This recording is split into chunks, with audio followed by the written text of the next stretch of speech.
ஆலயா cotton trending வேட்டிகள் ஷர்ட்டுகள்.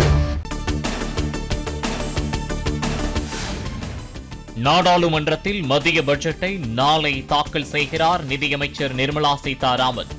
27 ஆண்டுகளுக்கு பிறகு முதன்முறையாக ஞாயிற்றுக்கிழமையில் தாக்கலாகிறது. ஆபரண தங்கத்தின் விலை ஒரே நாளில் சவரனுக்கு 7,600 ரூபாய் குறைந்து 1,19,200 ரூபாய்க்கு விற்பனை. 1 கிராம் தங்கம் 950 ரூபாய் குறைந்து 14,900 ரூபாய்க்கு விற்பனை செய்யப்படுகிறது.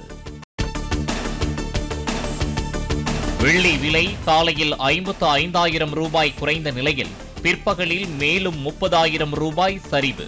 ஒரே நாளில் கிலோவிற்கு 85,000 ரூபாய் குறைந்து 1 கிலோ 3,20,000 ரூபாய்க்கு விற்பனை. பட்ஜெட் கூட்டத்தொடருக்காக மீண்டும் கூடுகிறது தமிழக சட்டப்பேரவை. பிப்ரவரி 20ஆம் தேதி இடைக்கால பட்ஜெட் தாக்கல் செய்யப்படலாம் என தகவல்.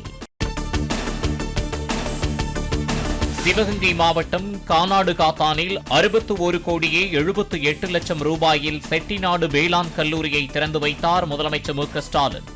காரைக்குடி அரசு சட்டக் கல்லூரியில் 100 கோடி ரூபாயில் கட்டப்பட்ட புதிய கட்டிடங்களையும் திறந்து வைத்தார். பொருளாதார ஆய்வறிக்கையில் மத்திய அரசு தமிழ்நாட்டை பாராட்டியிருப்பதாக முதலமைச்சர் மு க ஸ்டாலின் கருத்து. தேர்தலுக்காகவே பல ஆதாரமற்ற குற்றச்சாட்டுக்களை பிரதமர் மோடி முன்வைப்பதாகவும் சாடல்.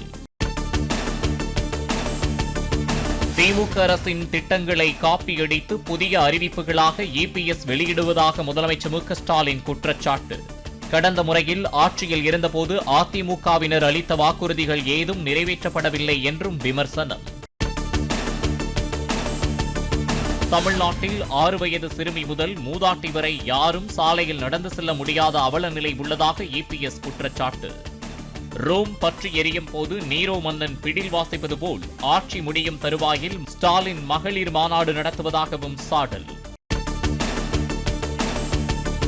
தமிழ்நாடு கஜானாவில் நிதியே இல்லாத நிலையில் மாவட்டமாக சென்று திட்டங்களுக்கு மு க ஸ்டாலின் அடிக்கல் நாட்டுகிறார். அல்லும் பகலும் கரப்ஷன், கமிஷன், கலெக்ஷன் என்று செயல்படும் ஆட்சிக்கு முடிவு கட்டும் காலம் நெருங்கிவிட்டதாகவும் இபிஎஸ் கருத்து. சூப்பர் ஸ்டார்கள் வருவார்கள் போவார்கள், ஆனால் தேர்தலில் எந்த தாக்கமும் ஏற்படாது என விஜயை குறிப்பிட்டு பியூஷ் கோயல் விமர்சனம்.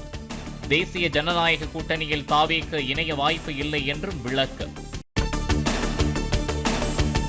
காங்கிரஸ் பொதுச் செயலாளர் கே.சி. வேணுகோபாலின் தமிழக பயணம் திடீர் ரத்து. தேர்தல் கூட்டணி தொடர்பாக ஆலோசிக்க கட்சியின் மேலிட பொறுப்பாளர் கிரீஷ் ஜோடங்கர் நாளை மீண்டும் சென்னை வருகிறார். திமுக அரசு மீதான 6 லட்சம் கோடி ரூபாய் ஊழல் குற்றச்சாட்டுகள் பற்றி விசாரணைக்கு ஆணையிட தயாரா? ஊழல் குற்றச்சாட்டுகள் அனைத்தும் கற்பனை என்று கூறும் முதலமைச்சர் மு க ஸ்டாலினுக்கு அன்புமணி ராமதாஸ் கேள்வி. அடுத்த கட்டமாக வேலூரில் பிரச்சாரம் மேற்கொள்ள தாவேக தலைவர் விஜய் திட்டம். பிப்ரவரி 2வது வாரம் நடத்துவதற்கான அனுமதி கேட்டு ஏற்பாடுகள் தீவிரம். அன்புமணிக்கு மாம்பழ சின்னம் ஒதுக்கிய தேர்தல் ஆணையத்தின் உத்தரவை ரத்து செய்ய கோரி பாமக நிறுவனர் ராமதாஸ் வழக்கு. சென்னை உயர்நீதிமன்ற தலைமை நீதிபதி அமர்வில் நாளை மறுநாள் விசாரணை. பாஜக மூத்த தலைவர் ஹெச் ராஜாவிற்கு பக்கவாதம் ஏற்பட்டுள்ளதாக சென்னை அப்பல்லோ மருத்துவமனை தகவல்.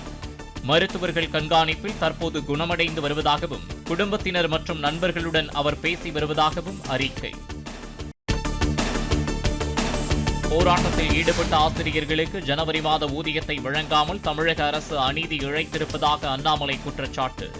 கொடுத்த வாக்குறுதியை நிறைவேற்றாமல் ஆசிரியர்கள் உள்ளிட்ட அப்பாவி மக்களை திமுக அரசு அச்சுறுத்துவதாகவும் விமர்சனம். ஓட்டுக்கு காசு கொடுக்காமல் தேர்தலை சந்திக்க தமிழ்நாட்டில் எத்தனை தலைவர்கள் இருக்கிறார்கள் என சீமான் கேள்வி. தான் மட்டுமே 1 ரூபாய் கூட கொடுக்காமல் வாக்குகளை பெறுவதாகவும் பேட்டி. எனக்கு விழுந்த ஓட்டு 1 ரூபாய் பணம் வாங்காம என் சொந்தங்கள் என் நோக்கத்திற்கு என் கொள்கைக்கு போட்ட ஓட்டு. உங்களுக்கு எவருக்காவது ஓட்டுக்கா? காந்திக்கு தான் ஓட்டுக்கு. நீங்க கொடுக்குற 1000 2000 அந்த படத்துல ரூபாயில இருக்கிற காந்திக்கு தான் ஓட்டு. இங்க யாருக்கு ஓட்டு? உங்க ஈவேராவுக்கு ஓட்டா? இல்ல உங்க ஐயா கருணாநிதிக்கு ஓட்டா? யாருக்கு ஓட்டு? இல்ல ஐயா ஸ்டாலின்கா? எடப்பாடிக்கா?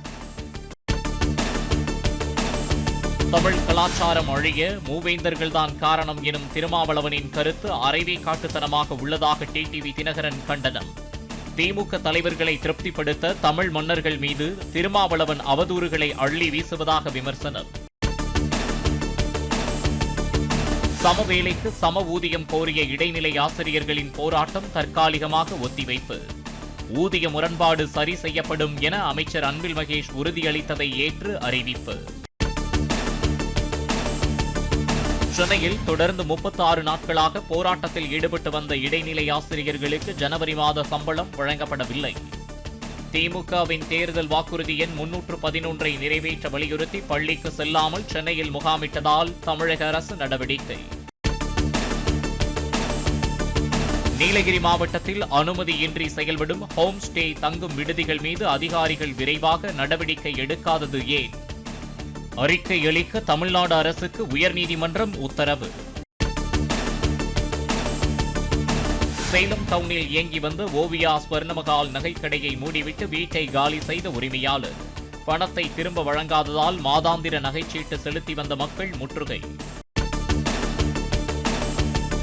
மகாராஷ்டிராவின் முதல் பெண் துணை முதலமைச்சராக பதவியேற்றார் மறைந்த அஜித் பவாரின் மனைவி சுனேத்ரா பவார்.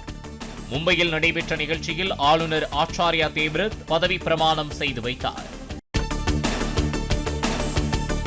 மகாராஷ்டிர துணை முதலமைச்சராக பதவியேற்றுள்ள சுனேத்ரா பவாருக்கு விளையாட்டு மற்றும் இளைஞர் நலன் உட்பட 3 துறைகள் ஒதுக்கீடு. கணவர் அஜித் பவார் கவனித்து வந்த நிதித்துறை முதலமைச்சர் பட்னாவிஸ் வசமானது. பெங்களூருவில் லஞ்சம் வாங்கும் போது கைது செய்யப்பட்டதால் குழந்தை போன்று அலறி ஆர்ப்பாட்டம் செய்த காவல் ஆய்வாளர். மோசடி வழக்கில் இருந்து ரியல் எஸ்டேட் அதிபரை விடுவிக்க லஞ்ச பணத்தை வாங்கிய போது லோக் ஆயுக்தா போலீசாரிடம் சிக்கினார். காயம் காரணமாக T20 உலகக்கோப்பை போட்டிக்கான அணியிலிருந்து பிரபல ஆஸ்திரேலிய பந்து வீச்சாளர் பேட் கமின்ஸ் விலகல். மற்றொரு வீரரான மேத்யூ ஷாட்டும் விலகியதால் மாற்று வீரர்களை அறிவித்தது ஆஸ்திரேலிய கிரிக்கெட் வாரியம். தமிழ்நாட்டில் பிப்ரவரியில் வெயில் இயல்பை விட அதிகமாக இருக்கும் என வானிலை ஆய்வு மையம் கணிப்பு.